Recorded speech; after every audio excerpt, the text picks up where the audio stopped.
Hello hello hello doctor. Hello doctor.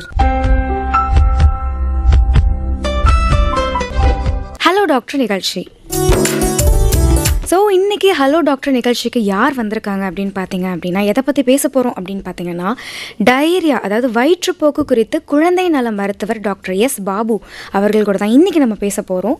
So உங்களுக்கு diarrhoea, வயிற்றுப்போக்கு, குழந்தைகளுக்கு, அடல்ட்ஸ் அதாவது ஒரு 15 வயசுக்கு மேலே இருக்கவங்க, 25 எந்த வயசாக இந்த வயிற்றுப்போக்கு குறித்து, அதாவது குழந்தைகளுக்கு இந்த வயிற்றுப்போக்கு வரும் இல்லையா, ஸோ இது சம்மந்தமான ஏதாவது கேள்வி உங்களுக்கு இருக்குது அப்படின்னா டாக்டர்கிட்ட கேட்கணும், உங்களுக்கு சில டவுட்ஸ்லாம் இருக்குது அப்படின்னு சொன்னிங்கன்னா, இந்திய குழந்தைகள் நல குழுமம் தமிழ்நாட்டு கிளையின் முன்னாள் துணைத் தலைவர் மற்றும் வயிற்றுப்போக்கு குறித்து குழந்தைகள் நல மருத்துவர் டாக்டர் எஸ் பாபு அவர்கள் தான் நம்ம கூட இருக்காங்க.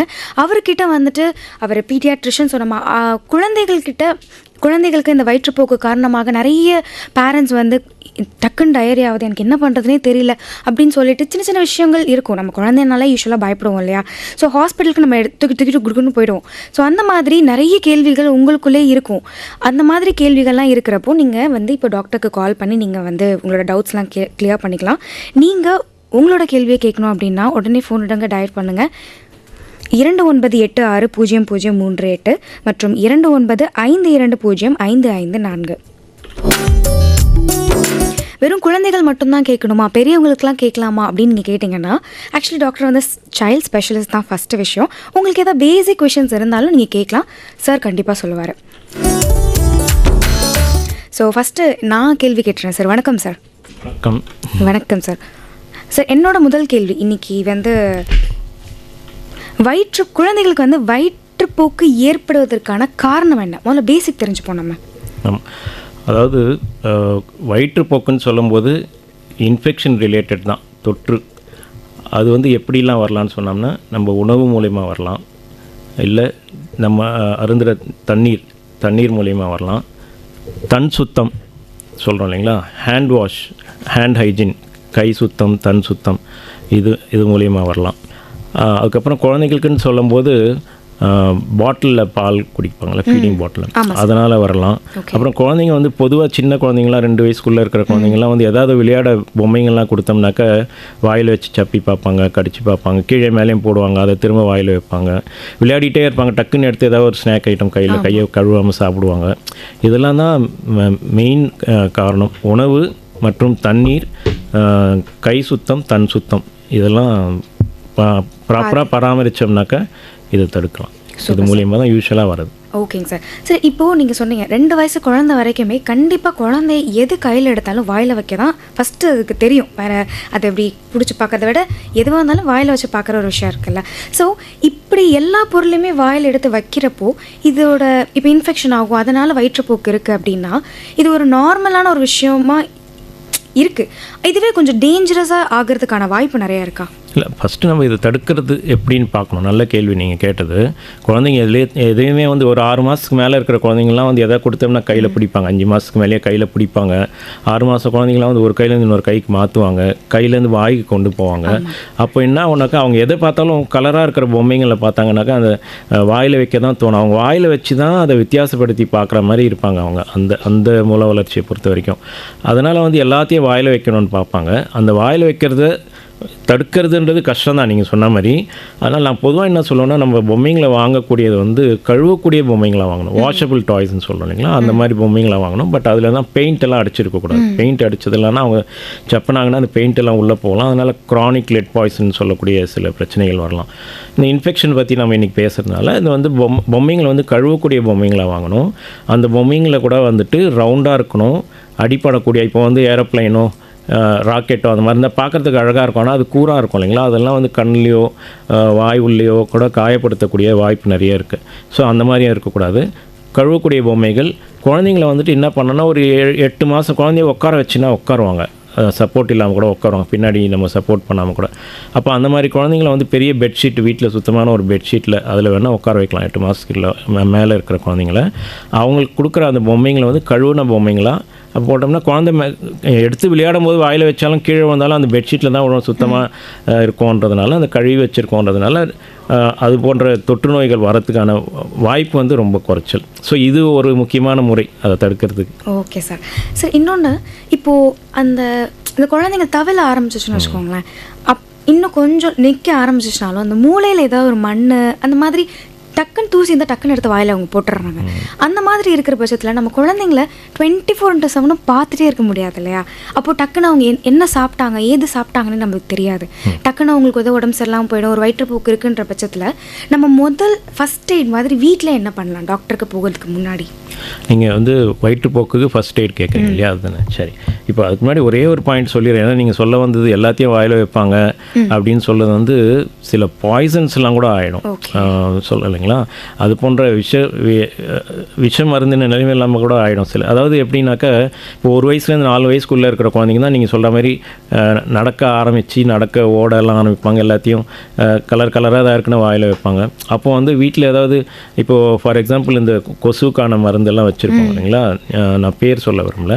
அது போன்ற இதெல்லாம் வந்து வாசனையாக இருக்குன்னு சொல்லிட்டு குழந்தைங்க பெரியவங்க யாரும் இல்லாதப்போ 1 வயசு 2 வயசு குழந்தைங்க திறந்து வாயில் கூட ஊற்றிடுவாங்க. அப்போ ஃபினாயில் பாட்டில்லாம் வச்சுருந்தோம்னா பால் கலரில் இருக்குன்னு சொல்லிட்டு அதை பாலுன்னு நினச்சி குடிச்சிடுவாங்க. இந்த பெயிண்ட் தின்னர் போன்றதெல்லாம் நம்ம ஏதாவது இந்த பிஸ்லரி போன்ற குடிநீர் பாட்டிலில் நம்ம ஊற்றி வச்சோம்னா கலராக இருக்குது ஜூஸ்ன்னு நினச்சி குடிச்சிடுவாங்க. ஸோ இந்த மாதிரி நிறைய பிரச்சனைகள் வரத்துக்கு வாய்ப்பு இருக்குது. நீங்கள் சொன்ன மாதிரி தூசு இந்த பெயிண்ட்டை செவுத்தில் இருக்கிற பெயிண்ட் எல்லாம் கூட இது பண்ணி சாப்பிட்றது. ஸோ இதெல்லாம் வந்து நம்ம கண்காணிச்சிட்டு தான் இருக்கணும். இதெல்லாம் ஒரு சேலஞ்சாக தான் இருக்கும். 1 வயசுலேருந்து 4 வயசுக்குள்ளே இருக்கிற குழந்தைங்கள யாராவது ஒருத்தர் கண்காணிச்சிட்டே இருக்கணும். அந்த காலத்தில் வந்து கூட்டு குடும்ப முறையெல்லாம் இருந்ததுனால நிறைய பேர் வீட்டுங்களில் இருந்ததுனால வந்து கொஞ்சம் ஈஸியாக இருந்தது. இப்போ கொஞ்சம் அது ஒரு சேலஞ்சாக இருக்குது. ஸோ அடுத்த கேள்விக்கு போயிடும் நம்ம. இப்போ வந்து ஃபஸ்ட் எய்டுன்னு சொன்னோம்னா ரொம்ப முக்கியமான கேள்வி நீங்கள் கேட்டது. ஒரு வயிற்றுப்போக்குக்கு ஃபஸ்ட் எய்டு காய்ச்சல் இருக்குன்னா காய்ச்சல் மருந்து கொடுக்கணும். காய்ச்சல் மருந்து அந்த குழந்தையோட எடைக்கு ஏற்றார் போல் என்ன மருந்து உங்களோட குழந்தை நல மருத்துவம் நாங்கள் பொதுவாக பேரசிட்டமால்ன்ற மருந்து சொல்லுவோம். அது வந்து அளவு தெரிஞ்சு வச்சுட்டு நீங்கள் காய்ச்சல் இருக்குன்னா காய்ச்சல் மருந்து ஃபஸ்ட் கொடுத்துட்டு இந்த ஓஆர்எஸ்ன்னு சொல்லக்கூடிய உப்பு கரைசல் தண்ணின்னு சொல்லுவாங்களா, அதில் வந்து சக்கரை சத்தம் உப்பு சத்தம் சேர்ந்துருக்கும், எலக்ட்ரோலைட்ஸ்ன்னு சொல்லுவோம். அதுதான் வந்து முக்கியமான ஒரு ஃபஸ்ட் எய்டு. அது ஏன்னா இப்போ ஒரு வயிற்றுப்போக்கு ஆகுது ஒருத்தருக்கு ஒரு குழந்தைக்கு இல்லை பெரியவங்களுக்குன்னா என்ன ஆகுதுனாக்கா உடம்புல இருக்கிற நீர் சத்து குறைய ஆரம்பிக்குது. உடம்புல இருக்கிற எலக்ட்ரோலைட்ஸ்னு சொல்லக்கூடிய உப்பு சத்துலாம் கூட அந்த வயிற்றுப்போக்கு அந்த வயிற்றுப்போக்கில் அந்த நீரோடு சேர்ந்து வெளியே போயிடுது. அப்போது வந்து ரத்தத்தில் இருக்கக்கூடிய அந்த எலக்ட்ரோலைட்ஸ்னு சொல்லக்கூடிய சோடியம், குளோரைட், பைகார்பனேட், பொட்டாசியம் இதெல்லாம் குறையறதுக்கு வாய்ப்பு இருக்குது. முக்கியமாக இந்த குளுக்கோஸ்ன்ற சத்தம் வந்து ஃபஸ்ட்டு வயிற்றுப்போக்கில் போகிறதுனால கூடவே எல்லாமே போகிறதுனால எல்லாத்துக்கும் சேர்ந்த மாதிரி இருக்கிறது தான் இந்த ஓஆர்எஸ்ன்னு சொல்லக்கூடியது, ஓரல் ரீஹைட்ரேஷன் சொல்யூஷன் சொல்லுவோம். அது வந்து உப்பு கரைசல் தண்ணின்னு சொல்லிட்டு அது வந்து கவர்மெண்ட்லேயும் கொடுக்குறாங்க பேக்கெட்டு, தனியார்லேயும் இருக்குது, கடைகள்லேயும் விற்கிறாங்க. அதை வீட்டில் வச்சுக்கிறது நல்லது சின்ன குழந்தைங்க இருக்கிற வீட்டில். நான் குழந்தைங்களுக்கு வந்து நான் பொதுவாக சொல்கிறது சின்ன பேக்கெட்டுங்க இருந்ததுன்னா அதுலேயே படித்து பார்த்தீங்கன்னா போட்டிருப்பாங்க 200 மில்லி தண்ணியில் கரைக்கணும் அப்படின்னு சொல்லிட்டு கொடுத்துருப்பாங்க. அப்போ வந்து அந்த சின்ன பேக்கெட்னா 200 மில்லியில் கரைக்கணும். பெரிய பேக்கெட்டாக இருந்தாக்கா 1 லிட்டர் தண்ணியில் கரைக்கணும். அதை மாற்றி பண்ணிடக்கூடாது. இந்த 1 லிட்டரில் கரைக்க வேண்டியதை வந்து 200 மில்லி தண்ணியில் தெரியாமல் கரைச்சிட்டாக்க அதுவே வந்து பயங்கரமான பின்விளைவுகள் வரத்துக்கு வாய்ப்பு இருக்குது. அந்த எலக்ட்ரோலைட்ஸ் அதிகமாகிடுச்சுன்னா உடம்புல. ஸோ அதனால் அது வந்து இப்போ கரைச்சிட்டோம். ஒரு 200 மில்லி தண்ணியில் சின்ன பேக்கெட்டை கரைச்சிக்கிறோம். வயிற்றுப்போக்கு இருக்கிற குழந்தைக்கு எப்படி கொடுக்க போகிறோன்னா, ஒரு எக்ஸாம்பிள் சொல்லணும்னா ஒரு 10 கிலோ எடை இருக்கிற குழந்தைக்கு ஒரு 100 மில்லி கொடுக்க வேண்டி வரும். அதான் நான் எங்களோட கால்குலேஷன் வந்து 10 ml பர் கேஜி அப்படின்ற மாதிரி இருக்கும். அப்போ வந்து 10 கிலோ இருக்கிற குழந்தைக்கு 100 ml ஓஆர்எஸ் தேவைப்படும். 20 கிலோ இருக்கிற குழந்தைக்கு 200 ml தேவைப்படும். 20 கிலோவுக்கு மேலே இருக்கிற 20 கிலோன்னு சொன்னாலே 6 வயசு வந்துடும். 20 கிலோவுக்கு மேலே இருக்கிற குழந்தைங்க எல்லாருக்குமே வந்துட்டு ஒரே அளவு தான். பெரியவங்களாக வந்தாலும் ஒரு தரம் வயிற்றுப்போக்கு ஆச்சுனாக்கா 200 ml 20 கிலோவுக்கு மேலே இருக்கிறவங்களுக்கு. இதே 10 கிலோ எடை உள்ள குழந்தையாக இருந்தால் ஒரு தரம் வயிற்றுப்போக்கு ஆச்சு அப்படின்னாக்கா 10 ml per kgனா 100 ml கொடுக்கணும். இதுக்கு இடையில வந்து நம்ம கால்குலேட் பண்ணிக்கலாம். 15 கிலோ எடை இருக்கிற குழந்தைன்னா 150 ml ஒரு தரம் வயிற்றுப்போ. ஸோ எத்தனை தரம் வயிற்றுப்போக்கு ஆகுதோ அத்தனை தரமும் நம்ம இந்த ஓஆர்எஸ் கண்டிப்பாக கொடுக்கணும். இது முக்கியமான ஒரு ஃபஸ்ட் எய்ட், முதல் உதவின்னு சொல்லுவோம். ஏன்னாக்கா நீர் சத்தை வந்து நம்ம காப்பாற்றி வச்சிட்டோம்னா எவ்வளோக்கு எவ்வளோ வயிற்றுப்போக்காகுதோ அவ்வளோக்கு எவ்வளோ நம்ம ஓஆர்எஸ் கொடுத்துட்டே இருந்தோம்னு சொன்னாக்க அப்போ வந்து உடலில் வந்து உள்ள நீர் சத்து வந்து குறையறதுக்கு வாய்ப்பில்லை, உப்பு சத்தும் குறையறதுக்கு வாய்ப்பில்லை. அப்போ வந்து குழந்தை வந்து அட்மிட் பண்ணுற பண்ணுற அளவுக்கு போகாது. இப்போ நம்ம கொடுக்காம விட்டோம்னாக்க அப்போ வந்து டீஹைட்ரேஷன் சொல்லக்கூடிய உடம்புல நீர் சத்து குறையிறதுனால அட்மிட் பண்ணி குளுக்கோஸ் ஏற்றுற அளவுக்குலாம் கூட இருக்கும். ஸோ இதுதான் முக்கியமான ஒரு முதலுதவி. இந்த ஓஆர்எஸ் குறித்து எல்லாரும் தெரிஞ்சிருக்கணும். அதை எப்படி கரெக்டாக கலக்கிறது, பேக்கெட்டை ஒரு வாட்டிக்கு 2 தடவை பார்த்துடணும். 200 மில்லியில் கலக்கிறதா 1 லிட்டரில் கலக்கிறதான்னு. கலக்கிறது எதில் கலந்தாலும் நீங்கள் சின்ன குழந்தைங்கிறதுனால சின்ன பேக்கெட் எழுதுவோம் நாங்கள். இப்போ பெரிய பேக்கெட் தான் இருக்குது அவசரத்துக்கு அப்படின்னாக்கா 1 லிட்டரில் கலந்துட்டு கூட கொடுக்க வேண்டிய அளவு மட்டும் நான் சொன்ன அளவு தெரிஞ்சு வச்சுக்கணும். அது உங்களோட குழந்தை நல மருத்துவரை கிட்ட கூட கேட்டு எழுதி கூட வச்சுக்கிறது நல்லது. Okay sir. இப்போ நீங்கள் சொல்லும்போது எனக்கு என்ன ஒரு கேள்வி தோணுச்சு அப்படின்னா, நீங்கள் அது உப்பு சர்க்கரை 2 அளவு தானே, அது நம்ம கிச்சனில் இருக்குல்ல. ஸோ நம்ம அதை 2 சரிசமமாக போட்டு அந்த மாதிரி பண்ணிக்க முடியுமா? ஓஆர்எஸ் நம்ம வாங்கி வைக்காத பட்சத்தில் திடீர்னு நைட்டு நம்மக்கிட்ட ஒரு ஃபார்மசி எல்லாமே மூடி இருக்க நேரத்தில் இப்படி ஒரு சம்பவம் நடந்துருச்சுன்னா? இது இன்னொரு ரொம்ப முக்கியமான கேள்வி நீங்கள் கேட்டது. ரொம்ப ப்ராக்டிக்கலான கொஸ்டின் இது. என்னென்னா உலக சுகாதார நிறுவனம் WHO ஓஆர்எஸ்ன்னு போட்டிருப்பாங்க. அதிலலாம் பார்த்தீங்கன்னாக்கா இது ஒரு கால்குலேஷன் இருக்குது. ஒரு தரம் வயிற்றுப்போக்காச்சுன்னா இவ்வளோ சோடியம் உள்ளே கொடுக்கணும், குளுக்கோஸ் டெக்ஸ்ட்ரோஸ்ன்னு கொடுத்துருப்பாங்க. ஓஆர்எஸில் படித்து பார்த்தீங்கன்னா டெக்ஸ்ட்ரோஸ்ன்னு இருக்கும், சோடியம்னு போட்டிருப்பாங்க, குளோரைட்னு போட்டிருப்பாங்க, பொட்டாசியம் போட்டிருப்பாங்க, சிட்ரேட்னு போட்டிருப்பாங்க. இதெல்லாம் இந்த அளவு உள்ளே போகணும். ஒரு தரம் வயிற்றுப்போக்காச்சுன்னா இவ்வளோ தண்ணியோடு சேர்ந்து இதை கொடுக்கும்போது இவ்வளோ உள்ளே போகும். அப்போ வந்து கரெக்டாக பேலன்ஸ் ஆகும். உடம்புக்கு தேவையான அளவுக்கு இந்த உப்பு சத்தும் சக்கரை சத்து எல்லாமே சேருது, நீர் சத்தும் சேருதுன்றது. ஸோ இது வந்து பெஸ்ட் மெத்தடு நம்ம சொல்கிற அந்த ஓஆர்எஸ்ன்றது. பட் ஒரு அசாதாரண நேரத்தில் வந்து நீங்கள் சொல்கிற மாதிரி வெளியே கடைக்கு போய் வாங்க முடியாத அளவுக்கு, இல்லைன்னா இப்போ நம்ம சென்னையிலேருந்து பேசிகிட்டு இருக்கோம். இப்போ ரிமோட் வில்லேஜ் இங்கே ரொம்ப ரூரலில் ரிமோட் பிளேஸில் இருக்கவங்க வந்து கடைக்கு போகிறதே கூட நைட்டில் கஷ்டமாக இருக்கும். அவ்வளோ தூரமாக இருக்கிறதுக்கு வாய்ப்பு இருக்குது. அப்போ வந்து என்ன சொல்லுவோம்னாக்கா, ஒரு சிட்டிக்கை உப்பு 4 சிட்டிக்கை சக்கரை அப்படின்னு ஒரு கணக்கு சொல்லுவோம் 200 மில்லி தண்ணிக்கு. இது வந்து ஒரு பெஸ்ட் ஆல்டர்னேட் சொல்ல மாட்டேன், ஒரு ஆல்டர்னேட் அவ்வளோதான். அது இன்னொன்று வந்து நம்ம எலுமிச்சம்பழம் சாறு இருக்குது இல்லைங்களா, அதில் கொஞ்சம் சக்கரை போட்டு கொடுக்கலாம், கொஞ்சம் உப்பு போட்டுக்கலாம். அதே மாதிரி வந்து நீர் மோர் அதில் கொஞ்சம் உப்பு போட்டு கொடுக்கலாம். ஸோ இது வந்து ஒரு ஆல்டர்னேட் தானே தவிர பெஸ்ட் ஆல்டர்னேட் கிடையாது. இது பெஸ்ட்டு வந்து ஓஆர்எஸ் தான். அந்த நேரத்துக்கு நம்ம வந்து அட்லீஸ்ட் ஓஆர்எஸ் இல்லாததுக்கு இதை கூட கொடுத்துக்கலாம். பட் முக்கியமாக நீங்கள் தெரிஞ்சுக்க வேண்டியது என்னன்னாக்கா, வெறும் தண்ணியை போய் நிறைய கொடுத்துக்கு இப்போது எவ்வளோ வயிற்றுப்போக்காகுதோ அவ்வளோக்கு எவ்வளோ வெறும் தண்ணி கொடுக்கறதுன்னு இல்லை. ஓஆர்எஸ்ன்றது வந்து வயிற்றுப்போக்கு ஆகும்போது கொடுக்கணும். ஒரு தரம் ஆகுதுன்னா இவ்வளோ கணக்கு கொடுக்கணும். செகண்ட் டைம் ஆகுது, ஒரு நாளைக்கு 5 தரம் ஆகுதுன்னா 5 தரம் அந்த ஓஆர்எஸ் கொடுக்கணும். ஆனால் அதே மாதிரி வந்து அதை கொடுக்கறது வந்து அதில் ஒரு சேலஞ்ச் இருக்கும். என் குழந்தை குடிக்கவே மாட்டேங்குது டாக்டர் ஓஆர்எஸ், அது வாயிலே வைக்க மாட்டேங்குது, துப்பிது. பட் அதை கொடுக்கறதுன்னு ஒரு முறை இருக்குது. அது ரொம்ப முக்கியமானது. மதர்ஸ் சொல்கிறது அவங்க என்னென்ன கொஞ்சம் உப்பாக இருக்கும் அது. அதனால் ஓஆர்எஸ்ன்றது வந்து அவ்வளோ ஈஸியாக குடிச்சிட மாட்டாங்க. அதை வந்து சாதாரண தண்ணி மாதிரி டம்ளரில் வச்சோ கப்பில் வச்சோ அப்படி கொடுக்கறது இல்லை. அப்படி சொல்லணும்னா இப்போ ஒரு 100 மில்லி கொடுக்க சொல்கிறேன் 10 கிலோ எடை இருக்கிற குழந்தைக்கு அப்படின்னாக்கா, அது வந்து 20 டீஸ்பூன் கணக்காகுது. டீஸ்பூன் கணக்கில்னு பார்த்தோம்னா அதை வந்து 2 நிமிஷத்துக்கு ஒரு ஸ்பூன், இல்லை 1 நிமிஷத்துக்கு ஒரு ஸ்பூன் அப்படின்னு நிதானமாக 1/2 மணி நேரத்துலேருந்து 3/4 மணி நேரம் டைம் எடுத்து நிதானமாக கொடுங்கன்னு சொல்லுவோம். அது மாதிரி எவ்வளோக்கு எவ்வளோ லூஸ் மோஷன் ஆகுதோ அத்தனை தரம் கொடுக்கும் போதுமே வந்து நம்ம இதை நிதானமாக கொடுக்கணும். சாதாரண தண்ணி மாதிரி கொடுத்தோம்னா அவங்களால அக்செப்ட் பண்ணிக்க முடியாது, டாலரேட் பண்ண முடியாது. சில குழந்தைங்க குடிப்பாங்க, நிறைய குழந்தைங்க குடிக்க மாட்டாங்க. அது டேஸ்ட் அப்படி இருக்கிறதுனால. அதனால் கொடுக்குற முறை வந்து ஒரு டீஸ்பூன் வந்து 1 நிமிஷத்துக்கு ஒரு தரம், இல்லை 2 நிமிஷத்துக்கு ஒரு தரம் அப்படி கணக்கு போட்டு கொடுத்தீங்கன்னா குடிப்பாங்க குழந்தைங்க. நம்மளோட மெயின் ஐடியா வந்து எப்படியாவது வந்து நீர் சத்தை வந்து பாதுகாத்து வச்சிட்டோம்னா உடம்புல வந்து குழந்தை வந்து இன்னும் சிக்காகாமல் சீரியஸ் ஆகாமல் இருக்கும். அட்மிட் பண்ணுறதெல்லாம் தடுத்துடலாம் நம்ம. ஓகே சார், இன்னும் நிறைய விஷயங்கள் பேசலாம். ஸோ உங்களுக்கும் இதில் கேள்வி கேட்கணும் அப்படின்னு நினச்சிங்க அப்படின்னா 29860038 மற்றும் 2952055554 அப்படின்ற நம்பருக்கு கால் பண்ணுங்கள். ஓகே, நேர் ஒருத்தங்க இருக்காங்க. வணக்கம் ரெயின்போ. வணக்கம். ஹலோ, வணக்கம். வணக்கம். நான் வேலூர் மாவட்டம் கட்பாடியிலேருந்து சந்திரசேகர் பேசுறேன் மேம். சந்திரசேகர் சார், சொல்லுங்க சார். சொல்லுங்க சார். கண்டிப்பா டாக்டர், எனக்கு 2 கேள்விகள் இருக்கு. ஒண்ணு, இந்த குழந்தைகளுக்கு இந்த வயிற்றுப்போக்கு அப்படிங்கிற ஒரு விஷயம், எஸ்பெஷலி இந்த 1 வயதிற்கு உட்பட்ட குழந்தைகளுக்கு தாய்ப்பாலை தவிர்த்து மற்ற ஒரு விஷயங்கள் அது வயிற்றுக்கு உள்ள போச்சுனாதான் ஏற்படுது அப்படின்ட்டு நான் கேள்விப்பட்டிருக்கேன். இது எந்த அளவுக்கு உண்மை? அந்த தண்ணீர் அப்படிங்கறதுனாலையும் கண்டாமினேஷன் ஆகிறதுக்கு வாய்ப்புகள் இருக்காது ஒன்றும். ரெண்டாவது குறிப்பிட்ட இந்த குடல் சார்ந்த இந்த புழுக்கள் அப்படிங்கிறது சில என்சைம்ஸ்னு சொல்லுவோம், அது நல்லதும் பண்ணுது, சில சமயங்கள் கெடுதல் அப்படிங்கறதும் பண்ணுது. இந்த நல்ல என்சைம்ஸ் இத பத்தி கொஞ்சம் சொல்லுங்க டாக்டர். அது குடலுக்கு எந்த அளவுக்கு முக்கியம், அதனுடைய பயன்கள் என்ன, அந்த சில புழுக்கள் குடல்ல இருக்கிறதுனால என்ன நன்மைகள்லாம் உருவாகும், இதை பத்தி எனக்கு கொஞ்சம் விளக்கமா சொல்லுங்களேன். சரி, 2 கேள்வி. ஒன்று வந்து தாய்ப்பால் பற்றி கண்டிப்பாக பேசி ஆகணும். நம்ம தாய்ப்பால் நானாகவும் பேசியிருப்பேன், இல்லை நீங்கள் கேட்டிருக்கீங்க, நல்ல கேள்வி. அதனால் அந்த கேள்விக்கு பதில் சொல்லுவோம். ஃபஸ்ட்டு குழந்தை பிறந்த முதல் 6 மாதங்கள் வரை வெறும் தாய்ப்பால் மட்டும்தான் கொடுக்கணும். 6 மாதங்கள் முடிகிறவர்களும் தண்ணியோ வேறு எதுவுமே கொடுக்க வேண்டிய அவசியம் இல்லை. குழந்தையோட வளர்ச்சிக்கு உடல் வளர்ச்சி, மன வளர்ச்சி, மூளை வளர்ச்சி எல்லாத்துக்குமே வந்து 6 மாதம் வரைக்கும் வெறும் தாய்ப்பாலே போதுமானது. 6 மாதத்துக்கு அப்புறம் வந்து நம்ம இணை உணவு ஆரம்பிக்கிறோம். அது ஒரு முறை இருக்குது. இது ஃபஸ்ட்டு இதை ஆரம்பிக்கணும், செகண்ட் இதை ஆரம்பிக்கணும். அப்படி அது ஏன்னாக்கா வெறும் பாலுன்றது வந்து நீராக இருக்கிற ஒரு ஐட்டம் இல்லையா, அதனால் நேராக போய் கட்டியாகிறதுக்கு போகக்கூடாது. அப்போ வந்து கீரை தண்ணி, பருப்பு தண்ணி, காய்கறி தண்ணி இந்த மாதிரி ஆரம்பிக்கணும்.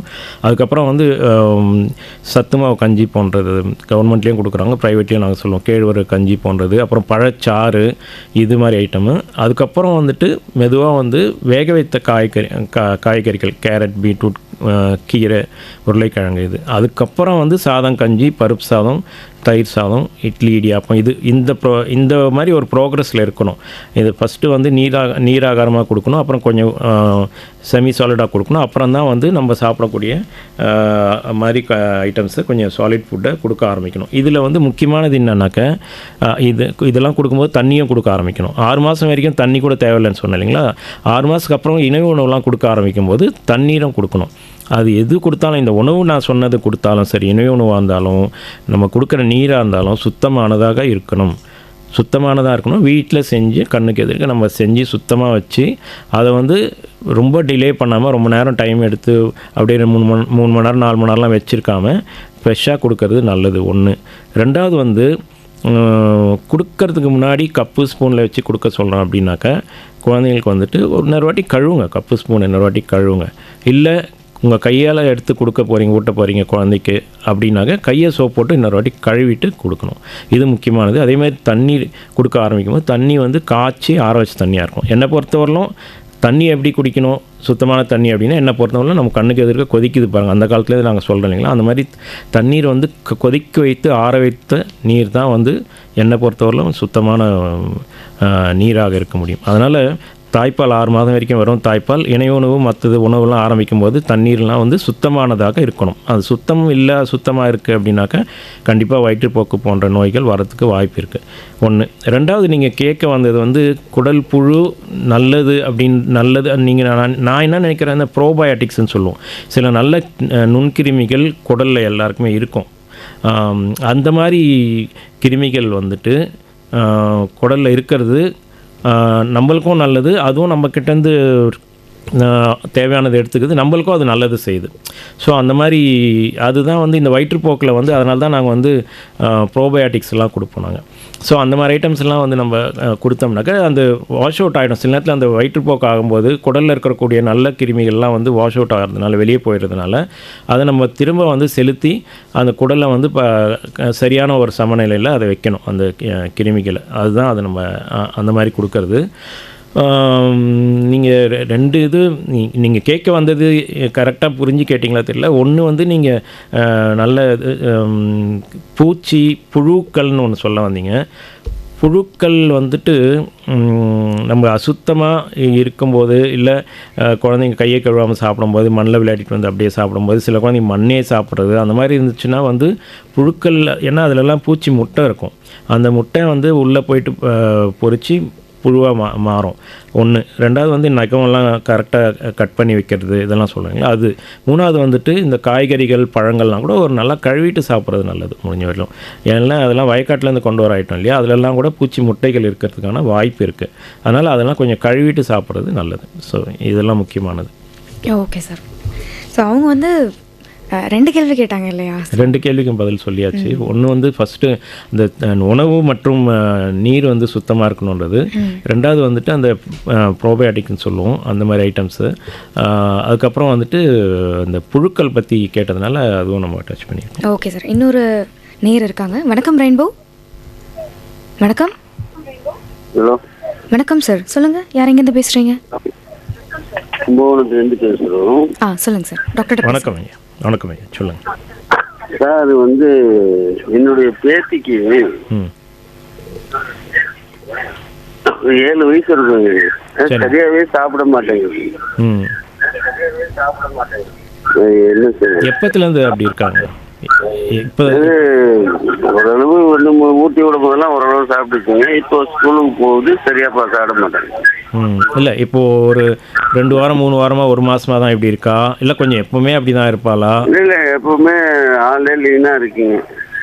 எவ்வளோ இடம் இருப்பா? எவ்வளோ இடம் இருப்பா குழந்தை தெரியுமா உங்களுக்கு? ரொம்ப ஒல்லியா இருக்கு. இல்லை, 7 வயசு முடிஞ்சது, 7 வயசு முடிஞ்ச குழந்தையா இருந்தால் 20 கிலோ 21 கிலோ இருக்கணும். அதோட எவ்வளோ கம்மியாக இருக்கான, இப்போ 1 கிலோ 2 கிலோ கம்மியாக இருக்கான உணவு வந்து அதுக்கு தகுந்த மாதிரி சத்தான உணவு கொடுத்து வெயிட்டை இன்க்ரீஸ் பண்ண பார்க்கணும். இல்லை ரொம்பவுமே கம்மியாக மாட்டேங்கிறீங்க, அதான் எது கொடுத்தாலுமே லைட்டாக தான் இது பண்ணுறது. அதுதான் நான் சொல்ல வரேன். இப்போ ரொம்பவுமே எடை குறைபாடு இருக்குன்னு வச்சுங்க. இப்போ 20-21 கிலோ இருக்க வேண்டிய குழந்தை வந்து ஒரு 14-15 கிலோ தான் அவ்வளோ குறைபாடு இருக்குனாக்க அந்த அளவு தாங்க இருக்கும். வெளியே தெரியாமல் உள்ளுக்குள்ளே ஏதாவது இன்ஃபெக்ஷன் இருக்கா, ஏதாவது நோய்கள் இருக்கான்னு நம்ம வந்து கொஞ்சம் பரிசோதித்து பார்க்குறது நல்லது. ரத்தம் டெஸ்ட்டு, மலம் டெஸ்ட்டு, சிறுநீர் டெஸ்ட்டு எல்லாம் பண்ணி பார்த்துட்டு அதில் ஏதாவது எக்ஸ்ரே எல்லாம் கூட எடுத்து பார்த்து வெளியே தெரியாமல் பசி எடுக்கிறதுக்கு ஏதாவது மருந்து கொடுக்கலாங்களா? இல்லை, அதுதான் பசி எடுக்கிறதுக்குன்னா ஃபஸ்ட்டு வந்து ரொம்ப எடை கம்மியாக இருக்குது அப்படின்னாக்க ஏன் வந்து எடை கம்மியாக இருக்குது, ஏன் பசிக்க மாட்டேங்குதுன்னு தான் நாங்கள் பார்ப்போம். ஏன்னா பசிக்காததுக்கு வந்து மருந்து கொடுத்து அப்படி இது பண்ணிடுறது இல்லை, ஏன் குழந்தைக்கு பசிக்கணும் இல்லையா, சாப்பிடணும் இல்லையா, ஏன் பசிக்கவே மாட்டேங்குதுன்றதை ஃபஸ்ட்டு பார்க்கணும். எடை ரொம்ப கம்மியாக இருக்குது அப்படின்னாக்கா நம்ம வெளியே தெரியாமல் உள்ளே தான் இன்ஃபெக்ஷன் இருக்கான்னு நம்ம வந்து பரிசோதித்து பார்த்து அதை சரி பண்ணோம்னா ஆட்டோமேட்டிக்காக பசிக்க ஆரம்பிக்கும், சாப்பிடுவாங்க. அப்படி இல்லாமல் என்ன டெஸ்ட் பண்ணணும் சார்? இல்லை, டெஸ்ட்டுன்னு சொன்னாக்க நீங்கள் கும்பகோணத்தில் தானே இருக்கீங்க, அங்கே இருக்கிற குழந்தை நல மருத்துவர் பார்த்தாங்கன்னா எடை எவ்வளோ இருக்கான்றதை பொறுத்து தேவைப்பட்டால் டெஸ்ட்டுங்க எழுதி கொடுப்பாங்க. ரத்தம் டெஸ்ட்டு, எக்ஸ்ரே, மலன் டெஸ்ட்டு, சிறுநீர் டெஸ்ட்டு எல்லாம் பண்ணி பார்த்து அதில் தான் கிருமி சில நேரத்தில் வெளியே தெரியாமல் யூரினில் கூட இன்ஃபெக்ஷன் நாங்கள் பார்க்குறது உண்டு. அது மாதிரி உங்கள் குழந்தைக்குன்னு சொல்ல பொதுவாக அது மாதிரிலாம் பார்க்குறோம். எக்ஸ்ரேயில் பார்த்தா சில இன்ஃபெக்ஷன் இருக்கும், அதை நம்ம அதனால் ஒரு வேளை பசிக்க மாட்டேங்குது குழந்தைக்குன்னா அதை நம்ம வந்து சரி பண்ணோம்னாக்க பசிக்க ஆரம்பிக்கும், சாப்பிடுவாங்க. இது ஒன்று. 2வது இன்னொன்று என்னன்னாக்க சில குழந்தைங்க வந்துட்டு உணவுக்கு பதிலாக வந்து இந்த நொறுக்கு தீனியை ரொம்ப அன்டைமில் சாப்பிட்டு அதுவுமே இல்லை. சரி, அதான் அப்போ அதுவுமே இல்லை அப்படின்னா கண்டிப்பாக இன்னொன்று பார்க்கணும். குழந்தைய வந்துட்டு ஒரு தடவை நேராக பார்த்து என்ன நீங்கள் சொல்கிறதெல்லாம் வாஸ்தவம். நான் சொல்கிறது என்னென்னா இப்போதைக்கு ஏதாவது மருந்து கொடுத்து சாப்பிட வைக்க முடியுமா அப்படின்னு தான் கேள்வி. நான் வந்து எடுப்பில் அப்படி என்னன்னே தெரியாமல் மருந்து கொடுத்து பசி எடுக்க வைக்கிறதுன்றது யூஸ்வலாக நாங்கள் அப்படி பண்ணுறதில்ல. ஏன் பசிக்க மாட்டேங்குதுன்னு தான் பார்க்கணும் ஃபஸ்ட்டு. ஏன் பசிக்க மாட்டேங்குது குழந்தைக்கு? ஏன்னா முதல்ல நல்லா சாப்பிட்டுட்டு இருந்த குழந்தை சடனாக இப்போது ஒரு சளி பிடிச்சிருக்கு, ஒரு காய்ச்சல் இருந்துச்சு, இப்போ தான் ஒரு 2 வாரமாக தான் சரியாக சாப்பிட்லன்னா அந்த ஒரு காய்ச்சல் தொற்று நோய் வந்து போனதுனால இருக்கும். அது கொஞ்சம் வைட்டமின் சத்து மருந்து கொஞ்ச நாள் கொடுத்தோம்னாக்கா ஒரு 10 நாள் 2 வாரம் கொடுத்தோம்னாக்கா பழைய மாதிரி சாப்பிட ஆரம்பிச்சிருவாங்க. இல்லை குடல் புழுக்கு எதாவது மருந்து கொடுக்க வேண்டியிருந்தால் அதை கொடுத்து பார்க்கலாம். அந்த மாதிரி எதாவது இருக்கலாம், எதாவது இன்ஃபெக்ஷன் இருந்தால் ட்ரீட் பண்ணி பார்க்கலாம். அந்த மாதிரி இல்லாமல் காரணமே தெரியல, கொஞ்சம் வருஷ காலமாகவே வந்து எடையும் ரொம்ப கம்மியாக இருக்கிறா, சரியாக சாப்பிட மாட்டேங்கிறான்னா நம்ம கொஞ்சம் என்னென்னு பரிசோதித்து பார்த்து வைத்தியம் பண்ணுறது நல்லது, பிளைண்டாக மருந்துங்களை கொடுக்கறத விட. அதுதான் முறையானது. நன்றி சார், நன்றி.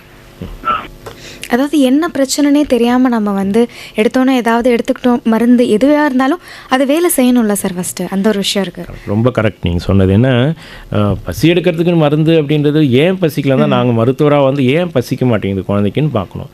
அதில் இன்றைக்கி இருக்கிற நிலைமைக்கு வந்து நிறைய வந்து ஜங்க் ஃபுட்டு அன்டைம்லி இப்போ வந்து நிறைய குழந்தைங்க என்ன பண்ணுவாங்க, 8 இடத்துல ஏதாவது ஸ்நாக்ஸ் இருந்துன்னு டக்குன்னு சாப்பிட்ருவாங்க. அதை பசிக்கு தான் சாப்பிட்றாங்க, பசிக்கலன்றது இல்லை. அது பசிக்கும் போது என்ன பண்ணிவிடுவாங்க, தேவையில்லாத உணவுகளை வந்து அன்டைமில் எடுத்து போட்டாங்கன்னா என்ன ஆகும்னாக்கா சாப்பிட வேண்டிய நேரத்தில் பசி இருக்காது. அதனால தான் நான் என்ன சொல்லுவேன்னாக்கா, அதான் அவருக்கும் என்ன சொல்ல வந்தேன்னாக்கா, இப்போ அவர் கேட்டுட்டு இருந்தாலும் கேட்கலாம், 3 மணி நேரம் கேப் கொடுக்கணும். மதியானம் இப்போது வீட்டில் இருக்க குழந்தை இந்த 7 வயசு குழந்தைன்னா மதியானம் 1 மணிக்கு சாப்பாடுன்னா காலையில் 10 மணிக்கு மேலே எதுவும் சாப்பிடாம பார்த்துக்கணும். ஏதோ ஸ்நாக்ஸோ ஜூஸோ பழமோ எதுவாக இருந்தாலும் 10 மணிக்கு 3 மணி நேரம் கேப் கொடுத்தோம்னா இந்த கேஸ்ட்ரிக் எம்ப்டிங் டைம்னு இருக்குது. எல்லாருக்குமே வந்து ஜீரணம் ஆகிறதுக்கான ஒரு டைம் இருக்குது சயின்டிஃபிக்காக. அப்போ வந்து 2 மணி நேரத்துலேருந்து 4 மணி நேரத்துக்குள்ளே வந்து ஜீரணம் ஆகிடும் என்ன தான் சாப்பிட்ருந்தாலும். அப்போ வந்து வயிறு காலி ஆகிடும். வயிறு காலி ஆகிட்டு பசிக்க தான் செய்யும், கண்டிப்பாக பசிக்கும். அந்த டைமில் போயிட்டு அந்த 10 மணிலேருந்து 1 மணிக்குள்ளே 11:30 மணிக்கு அவங்களா ஏதாவது ஜூஸ் கொடுக்குறது, அவங்களா பழம் கொடுக்குறது, இல்லை குழந்தைங்களா 8:30 எடுத்து 2 பிஸ்கெட்டை சாப்பிட்றது, 2 சாக்லேட்டை சாப்பிட்றது, அப்படியே பசி அடிக்கணும். அப்போ நீங்கள் 1 மணிக்கு சாப்பிட கூப்பிட்டீங்க சாப்பிட மாட்டாங்க. இதே மாதிரியே அப்படியே போயிட்டே இருந்தாங்கனாக்கா அதுக்கு பதிலாக இதையே சாப்பிட்டு இதை சாப்பிட்டு அதை சாப்பிட்டு சாப்பாடு சாப்பிடாம இருந்தாலும் அதனால கூட எடை குறைப்பேன். அதை மட்டும் கரெக்ட் பண்ணி ஸ்ட்ரிக்டாக இருந்து நீ சாப்பாடு சாப்பிடணும், இது இப்போ சாப்பிடக்கூடாதுன்னு நம்ம சொல்ல வேண்டியிருக்கும். குழந்தைங்களுக்கு சொல்லி வளர்க்கணும். அதே மாதிரி நைட்டு 8 மணிக்கு சாப்பாடோ டிஃபனோ அப்படின்னா சாயந்தரம் 5 மணிக்கு மேலே எதுவும் ஸ்நாக்ஸ்ன்றது ஈவினிங் 4 to 5 அந்த மாதிரி 5 மணிக்கு மேலே நிறைய பேர் 6-6:30 மணிக்கு குழந்தைக்கு ஜூஸ் கொடுக்குறது, பால் கொடுக்குறது, அந்த மாதிரி கொடுத்தாங்கன்னா 7-8 மணிக்கு சாப்பிட சொன்னால் பசிக்காது. ஸோ இதுதான் முக்கியமானது. இதுக்கு வந்து நம்ம கண்ணை மூடிட்டு மருந்துங்களை கொடுக்கறது இல்லை. இதுக்கு வந்து ட்ரீட்மெண்ட்டே இதுதான். மீல் கேப்பு ஸ்நாக்ஸ் டைமிங்னு சொல்லுவோம் இங்கிலீஷில். அது இது அந்த கேப்பு கரெக்டாக மெயின்டைன் பண்ணி கரெக்டாக பராமரித்தாங்கனாலே போதும். அப்படி இல்லைன்னா வேறு ஏதாவது நம்ம வெளியே தெரியாமல் உள்ள இன்ஃபெக்ஷன்ஸ் இருக்கிறதுக்கு வாய்ப்பு இருக்குது. ரொம்ப எடை குறைபாடு இருந்தாங்க, சாப்பிடாமே இருக்காங்க 2-3 வருஷமான, அப்போ வந்து இதெல்லாம் என்னென்னு தீவிரமாக நம்ம பரிசோதித்து பார்த்து வைத்தியம் பண்ணணும். Okay sir. ஸோ நான் என்ன கேட்கணும் அப்படின்னு நினைக்கிறேன்னா, இப்போ வந்து நம்ம தாய்ப்பால் அப்படின்னு நம்ம பேசணும்ல, நீங்கள் சொன்னீங்க ஃபஸ்ட்டு 6 மாதத்துக்கு கண்டிப்பாக குழந்தைக்கு வந்து தாய்ப்பால் மட்டும்தான் கொடுக்கணும், அதை தாண்டி வேறு எதுவுமே கொடுக்கக்கூடாது அப்படின்னு சொல்லிட்டு. ஆமாம். இந்த மாதிரி சொல்லுவாங்க, நீ வந்து குழந்தைக்கு தாய்ப்பால் கொடுக்குறேன்னா இந்த மாதிரி உணவெல்லாம் நீ சாப்பிடாத, அதெல்லாம் நீ சாப்பிட்ட அப்படின்னா காரமாக ஏதாவது சாப்பிட்டா இல்லை ஹீட்டாக ஏதாவது சாப்பிட்டேன்னா அது குழந்தைக்கு பாதிக்கும், அதனால் குழந்தைக்கு வயிற்றுப்போக்கு வர்றதுக்கான காரணம் இருக்குதுன்னு சொல்கிறாங்க. அது உண்மையா? நல்ல கேள்வி. இதுவும் எங்களை பொறுத்தவரைலாம் சயின்டிஃபிக்காக அறிவியல் பூர்வமாகன்னு பார்த்தாக்க அது மாதிரி எதுவும் இல்லை. நாங்கள் வந்து தாய்ப்பால் கொடுக்குற தாயை வந்து நல்லா சாப்பிடுங்கன்னு தான் சொல்லுவோம். இன்னும் 2 வேளை எக்ஸ்ட்ரா சாப்பிடுங்கன்னு சொல்லுவோம். 3 வேளை நீங்கள் சாப்பிட்றீங்க, எத்தனை வேளை சாப்பிட்றீங்கன்னா 3 வேளை உங்கள் உடம்புக்கு சாப்பிட்றீங்க. குழந்தைக்கு தாய்ப்பால் நல்லா சுரக்கணும்னா இன்னும் 2 வேளை எக்ஸ்ட்ரா சாப்பிடணும். அப்போ வந்து நீங்கள் வந்து உங்கள் குழந்தைய பார்த்துக்குறாங்க, உங்கள் அம்மா உங்களை பார்த்துக்கணும், இல்லை உங்கள் ஹஸ்பண்ட் உங்களை பார்த்துக்கணும். நீங்கள் அந்த 2 வேளை எக்ஸ்ட்ரா சாப்பிட்றீங்களா இல்லையான்னு அவங்க பார்த்துக்கணும். ஆனால் எங்களை பொறுத்தவரையிலும் நீங்கள் வந்து என்ன வேணாலும் சாப்பிட்லாம், சுத்தமான சுகாதாரமான உணவாக இருக்கணும், அவ்வளோதான். வேறு ஏதாவது நம்ம வெளியே இருந்துலாம் வாங்கி எதாவது சாப்பிட்டோம்னா ஏதாவது வயிற்றுப்போக்கோ இல்லை ஏதாவது இன்ஃபெக்ஷன் தொற்று வரதுக்கான வாய்ப்பு இருக்கும்போது குழந்தைக்கு தாய்ப்பால் வழியாக வராது. அது ஒன்று புரிஞ்சிக்கணும். தாய்ப்பால் வழியாக இந்த நோய்கள் போகாது. ஆனால் குழந்தைய அவங்க பராமரிக்கிறதுனால, குழந்தைய பக்கத்தில் வச்சுக்கிறதுனால, பக்கத்தில் படுக்கிறதுனால, அவங்கள தொடுறதுனால அதனால் அந்த நோய்கள்லாம் வரத்துக்கு வாய்ப்பு இருக்குது. ஒரு த்ரோட் தொண்டை இன்ஃபெக்ஷனே வந்ததுன்னு வச்சுங்க, குழந்தைய பக்கத்தில் வச்சுருக்கும் போது பால் கொடுக்கும்போது கூட மேலே தும்ம வேண்டி வந்துச்சு, இரும வேண்டி வந்துருச்சு அப்படின்னா அது மாதிரி வரலாம். அதனால் தன் சுத்தம் அது பார்த்து. Okay sir. ஒரு காலர் இணைப்பில் இருக்காங்க. வணக்கம் ரெயின்போ. ஓகே சரி சார். ஸோ இப்போ நம்ம தாய்ப்பால் பற்றி பேசிகிட்டு இருக்கோம்ல சார், நேரம் இருக்காங்க. வணக்கம் ரெயின்போ. வணக்கம் வணக்கம், இணைப்பில் இருக்கீங்க. வணக்கம் வணக்கம் ரெயின்போ. வணக்கம், சொல்லுங்கள். ஓகே, இணைப்பில் தான் இருக்காங்க, ஆனால் அவங்களுக்கு லைன் கிடைக்கல போல சார். பரவாயில்ல. ஸோ அப்போது அது எல்லாமே அது சொல்லிகிட்டே இருப்பாங்களே சார், எந்த ஒரு கண்டாமினேஷன் இல்லாமல் நம்ம அந்த உணவை எடுத்துக்கிறப்போ அது தாய்ப்பால் வழியாக குழந்தைங்களை போய் பாதிக்கிறதே கிடையாது. அது தாய்ப்பால் வழியாக நோய் போகாது. அதை ஒன்றும் பயப்பட வேண்டியது. இந்த மாதிரி நோய்கள்லாம் தாய்ப்பால் வழியில் போகாது. Okay sir. வணக்கம். திருப்பி அதே நபர் தான் கால் பண்ணாங்க, உங்களுக்கு லைன் சரியாக கிடைக்கல போல. பரவாயில்ல. இப்போ தாய்ப்பால் இன்னொன்று வந்து ஒர்க்கிங் மதர்ஸாக இருந்தாங்கனாக்கா சில நேரத்தில் வேலைக்கு போயிட்டு வந்து பால் கொடுக்கலாமான்லாம் கேட்பாங்க. காலர் எடுத்துடலாம். வணக்கம் ரெயின்போ. வணக்கம் சார், இணைப்பில் இருக்கீங்க. குழந்தைங்க மட்டும் தான் பார்ப்பாருங்களா இல்லை பெரியவங்களும் கேட்போம்? சார் நீங்கள் கேளுங்க. ஏன் நான் குழந்தைங்கள மருத்துவர், கேளுங்க. நம்ம என்னால் முடிஞ்ச பதில நான் சொல்றேன் சார். எப்பவுமே அந்த வயிறு வந்து உபகம் மாதிரியே இருக்கு சார். அது எவ்வளவுதான் ஹாஸ்பிட்டல் போனாலும் வந்து ட்ரீட்மெண்ட்டே வந்து சரியாக சொல்ல மாட்டாங்க. நான் காரணமே தெரியல சார். இல்லை, மேல் வயிறு வந்து அந்த சைட்ல வந்து வலிச்சுக்கிட்டே இருக்கு. வேற எந்த பக்கம் வலிக்குதுங்க? மேலே சைடில் ரைட் சைட்லையா லெஃப்ட் சைட்லையா? எந்த பக்கம் வலிக்குது? லெஃப்ட் சைடில் சார். லெஃப்ட் சைடில் சென்டரில் கூட வலிக்குதுங்களா? மையப்பகுதியில் கூட வலிக்குது. ஆனால் இப்போ இல்லை, சைடில் மட்டும் தான் வலிக்குது. லெஃப்ட் சைடில் தான். லெஃப்ட் சைடில் வந்து மேலேயா இல்லை நடுப்பகுதியில்? ஏன்னா நாங்கள் வந்து இந்த அப்டமன் சொல்லுவோம், அதை வந்து 9 பாகமாக பிரித்து பார்ப்போம் நாங்கள். அப்போ வந்து தொப்புளுக்கு மேலே 3 ஏரியா வரும், தொப்புள் இருக்கிற இடத்துல 3 ஏரியா வரும், தொப்புளுக்கு கீழே ஒரு 3 ஏரியா வரும். அப்படி பிரித்தோம்னாக்கா நீங்கள் சொல்கிறது வந்து எந்த இடத்துல வரும்? தொப்புளுக்கு மேலே தானே நீங்கள் சொல்கிறது? மேல் பகுதியில் தானே? தொப்புள் சைடுல சார், லைட்ல வந்து chest நம்ம லெஃப்ட் சைடு வருது. ஆமாம், புரியுது. தொப்புளுக்கு இமீடியட்டாக லெஃப்ட் சைட்லன்னு சொல்கிறீங்க. ஆமா. ஸ்கேன் எடுத்து பார்த்துருக்கீங்களா எப்பயாச்சும்?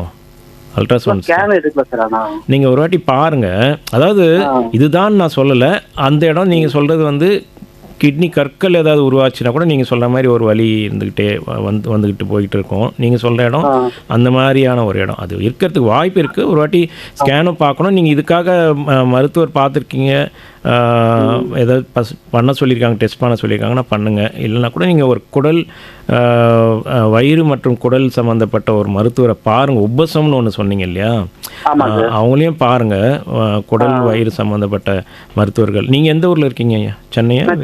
சென்னை தானே. சென்னையில் அரசுலேயும் இருக்காங்க, தனியார்லேயும் இருக்காங்க. நீங்கள் எங்கே உங்களுக்கு விருப்பமோ நீங்கள் வந்து குடல் மற்றும் வயிறு சம்மந்தப்பட்ட பிரிவில் இருக்கிற மருத்துவரை ஸ்பெஷலிஸ்ட்டாக பாருங்கள். அது ரொம்ப நாளாக ரொம்ப வருஷமாக உங்களுக்கு அந்த உபசம்லாம் இருக்குன்னா தேவைப்பட்டால் அவங்க அதாவது பரிசோதித்து பார்க்கணுமான்னு பார்ப்பாங்க. இதால் வந்து தலை சுத்தல் மயக்கம் எதனா வருமா சார்? அதான் வந்து அடிக்கடி ஓவராலாக பார்க்கணும். என்ன வயசுங்க உங்களுக்கு? 42 சார். 42. அது எந்த அளவுக்குன்றத பார்த்து ஃபஸ்ட்டு பிபி பார்க்கணும், அதுவும் இருக்குது. அதுக்கப்புறம் வந்து ரொம்ப உங்களுக்கு எப்போவுமே இல்லாத இப்போ இருந்துகிட்டு இருக்குன்னா ஒரு வாட்டி சுகர் டெஸ்ட்டும் பண்ணி பார்க்குறது நல்லது. அதெல்லாம் இருக்குது. இந்த மாதிரி வலி வரும்போது தான் வருதுன்னா அந்த வலி எதனால் இருக்குது அப்படின்னும் பார்க்கணும். ஒருவேளை நான் சொல்ல மாதிரி அந்த கற்கள் சிறுநீரகத்தில் கற்கள் அதனால் எதாவது இருக்குனாக்கா அதனால் கூட அந்த நேரத்தில் அந்த வலி வர நேரத்தில் கொஞ்சம் அந்த மாதிரி ஃபீலிங்லாம் வரலாம். அது தகுந்த சிறப்பு மருத்துவம். எனக்கு மயக்கமாக வந்து ஒரு மாதிரியாக இருந்தது. அதுக்கப்புறம் கொஞ்சம் லைட்டாக தைலம் கொஞ்சம் சரியாயிடுது. தைலம் இல்லை, நீங்கள் அதுக்கு தகுந்த சிறப்பு மருத்துவரை பாருங்கள். நல்லது. பார்த்தீங்கன்னா அது கண்டிப்பாக அதுக்கு தீர்வு கிடைக்கும். நன்றி. நன்றி சார், நன்றி. அதாவது ரொம்ப நாளாக இருக்குது அப்படின்னா கண்டிப்பாக ஒரு டாக்டர் பார்க்குறது சால சிறந்தது. தைலம் அந்த மாதிரிலாம் செல்ஃபாக அது ட்ரை பண்ணுறது தான். நம்ம அதெல்லாம் எந்த அளவுக்குன்னு சொல்ல முடியாது. கண்டிப்பாக சார். அடுத்த நேரம் இருக்காங்க. வணக்கம் ரெயின்போ. ஓகே சார், இப்போது இந்த தாய்ப்பால் குடிக்கிற குழந்தைகளுக்கு வந்து வயிற்றுப்போக்கு ஏற்படுவதற்கான காரணம் வாய்ப்பு இருக்கா? ஒரு நேரம் இருக்காங்க. வணக்கம் ரெயின்போ. வணக்கம். வணக்கம் சகோதரி. வணக்கம் சார், யார் எங்க பேசுறீங்க? வணக்கம், நான் வேலூர்ல சாமிநாதன் பேசுறேன். சார் கிட்ட பேசணும். சார் சொல்லுங்க ஐயா. வணக்கம் ஐயா. வணக்கம் ஐயா, சொல்லுங்க ஐயா. இப்போ ஒரு சில தினத்துக்கு முன்பாக வந்து நம்ம கொங்கு மண்டலத்துல கொக்கு பிடிக்கிறதுக்காக அது ஒரு பாய்சன் கலந்து வச்சிருக்காங்க. அது பசங்க ஒரு 3 பசங்க சாப்பிட்டுட்டு குட்டி பசங்க இறந்துட்டாங்க. இப்ப அந்த மாதிரி ஒரு பாய்சன் சாப்பிட்டுட்டாங்க. ஃபர்ஸ்ட் எய்ட் பண்றதுக்கான ஒரு அவேர்னஸ் வந்து சொல்லுங்க. அதே போல வந்து இப்போ 6 மாதம்ன்றது கூட இப்போ தாய்மார்கள் வந்து பால் குடிக்கிறதுக்கு வாய்ப்பு இல்லை. அவங்க அழகு போயிருக்குன்ற மாதிரி இருக்காங்க. அவங்களுக்கும் கொஞ்சம் எடுத்து சொல்லுங்க. இந்த ஃபுட் பாய்சன் வந்து பசங்க சாப்பிட்டுச்சுனாக்கா அது வந்து முதல் உதவி செய்யறது வந்து உயிரை காப்பாற்றுறதுக்கு கொஞ்சம் விரிவாக சொல்லுங்க ஐயா. நான் வானொலியில் கேட்டுக்கிறேன். நன்றி, வணக்கம். சரிங்க. இப்போது நீங்கள் தாய்ப்பால் பற்றி தாய்ப்பால் பற்றி 1 மணி நேரம் கூட பேசலாம். நம்ம ஆகஸ்ட் 1 வீக் வந்து தாய்ப்பால் வாரம்னு சொல்லுவோம், உலக தாய்ப்பால் வாரம். இப்போ வந்து தாய்ப்பால் குடிக்கிறதுனால அழகு குறைஞ்சிரும் அப்படின்னு நினைக்கிறாங்கன்னு ஒன்று சொன்னீங்க இல்லையா? ஆக்சுவலாக அழகு கூடும்.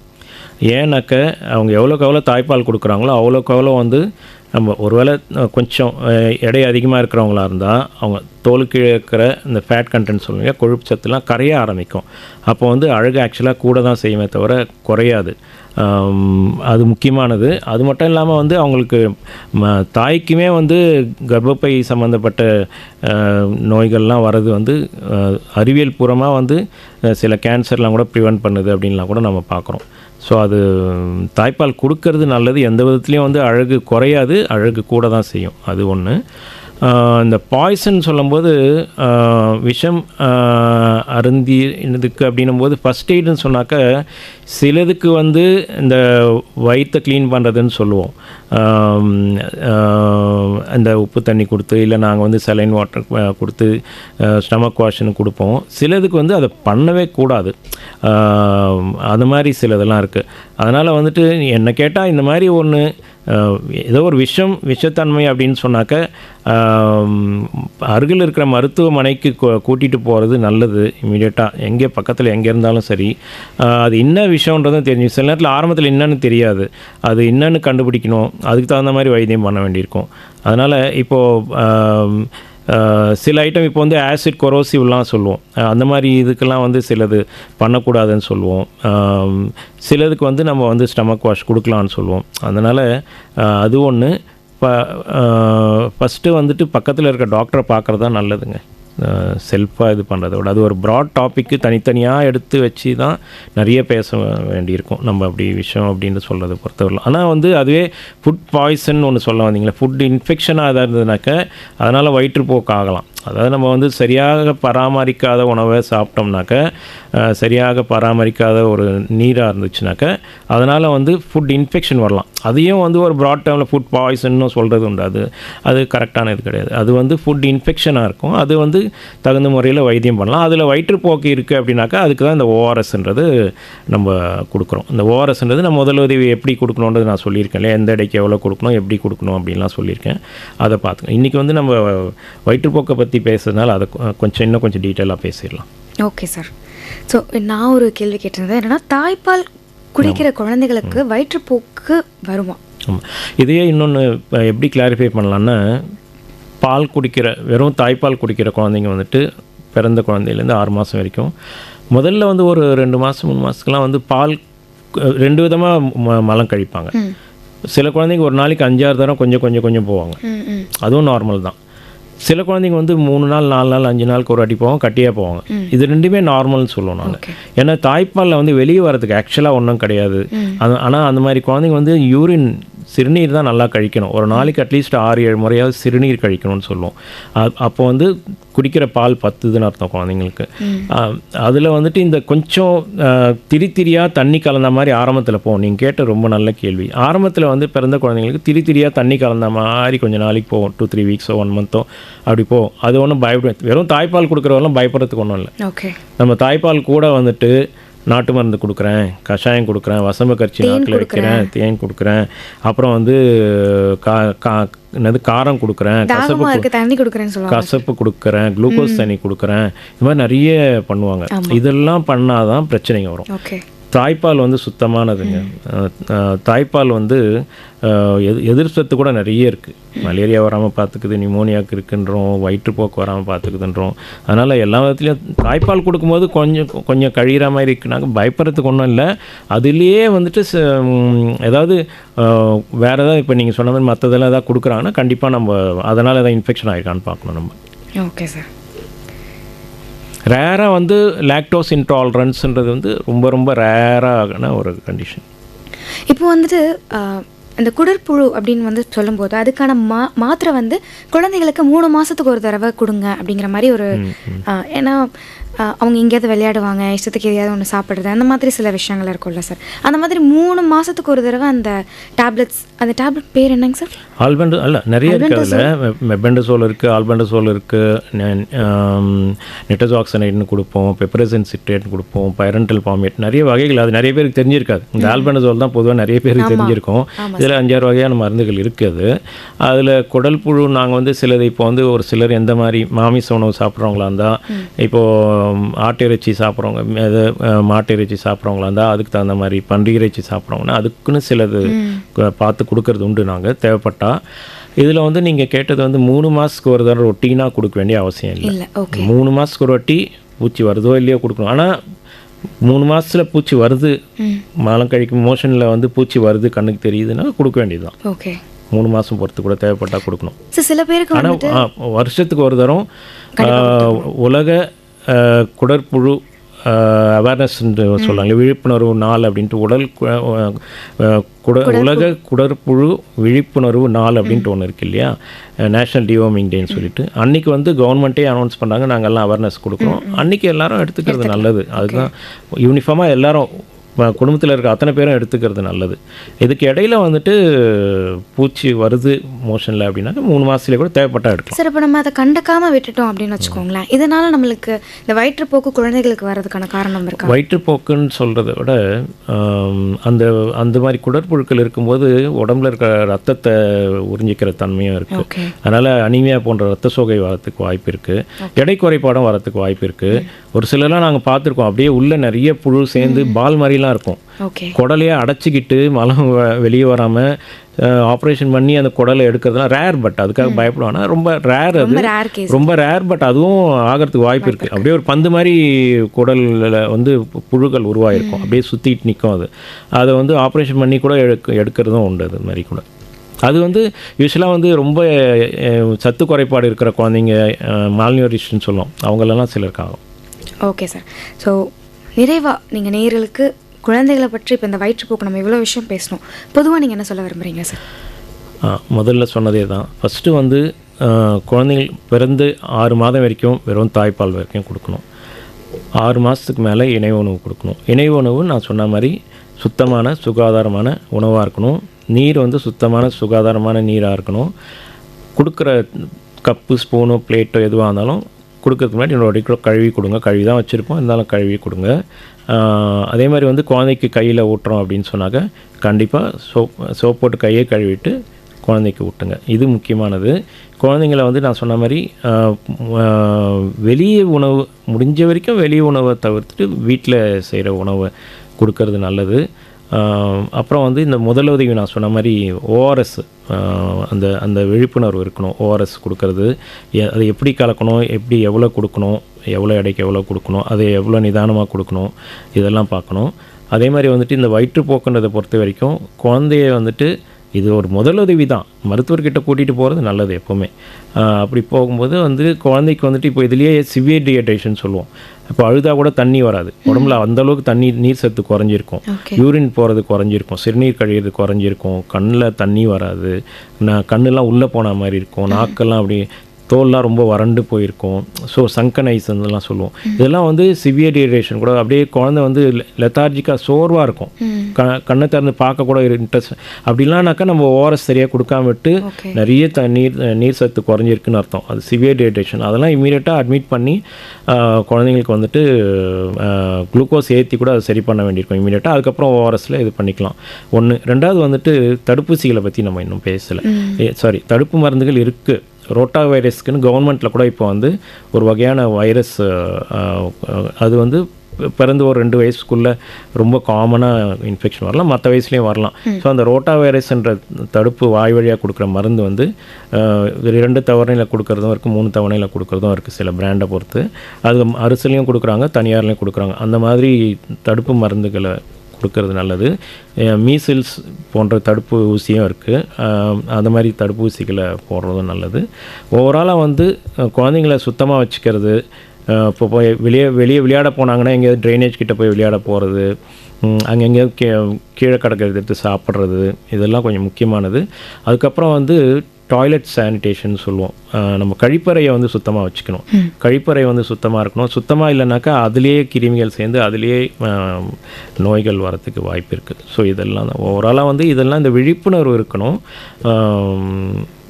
எப்போ மருத்துவர்கிட்ட குழந்தைய கூட்டிகிட்டு போகணுன்றது தெரிஞ்சிருக்கணும். அதை டிலே பண்ணக்கூடாது. ஓகே சார், இன்னைக்கு நம்ம நிறைய விஷயங்கள் பேசணும்.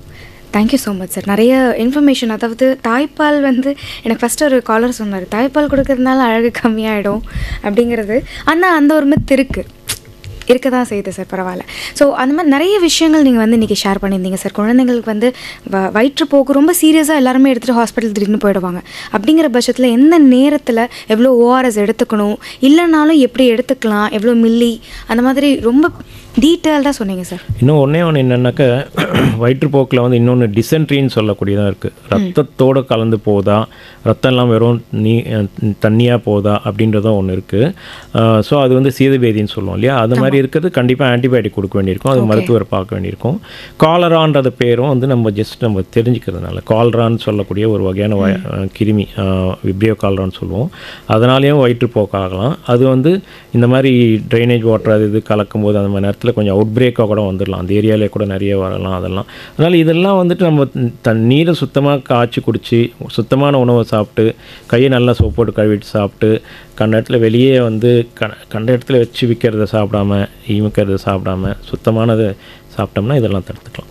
Okay sir, thank you so much sir இன்னைக்கு வந்ததுக்கு. எனக்கு இந்த வாய்ப்பினை அளித்த சென்னை வானொலி நிலையத்தாருக்கு மனமார்ந்த நன்றியை கூறி விடைபெறுகிறேன். நன்றி, வணக்கம். Thank you sir.